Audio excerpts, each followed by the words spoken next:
Nak suruh boykot musuh Allah pun balah bagi nak boykot kedak, nak boykot kedak. Kalau orang bunuh anak-anak kita kau ni, berasa nak marah tak? Dah. Yang dibunuh tu kan saudara kita. Kita kena bantu ya syudu ba'duhum ba'dha. Saling menguatkan satu sama lain. Nak nanti orang bunuh anak kita baru kita nak boykot. Tak ada maruah. Bunuh budak dicokai, budak dicincang, budak dibom, bayi dibelah dua, ditembak, ibu mengandung dibunuh. Kita boleh bantu lagi syarikat-syarikat yang bersekongkol dengan musuh-musuh Allah. Pasal apa? Pasal kita tidak ada perasaan rasa kasihan pada orang lain.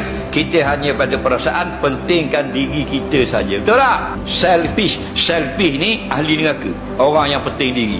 Man lam yahtama bi umuril muslimin falaisa minhum. Orang yang tidak ambil berat dengan apa yang berlaku pada umat Islam yang lain, dia bukan kalangan umat Islam. Kita tak mampu nak buat kereta kebal nak atur dia. Kita tak mampu nak buat jet nak atur dia. Tapi kita mampu mengurangkan atau merendahkan atau mengurang lariskan ekonomi mereka. Itu yang kita mampu. Fala yudraku kullu la yutruku kullu. Apa yang kita tak mampu buat semua, jangan tinggal semua. Buat sekadar yang kita mampu. Doa kita daripada jauh. Tak, doa pun tidak juga. Orang duk sibuk kena bunuh, kita duk galak pagi petang siang malam, pagi petang siang malam. Berak kena anak dara kita, barulah nak bisi bang wah. Dah.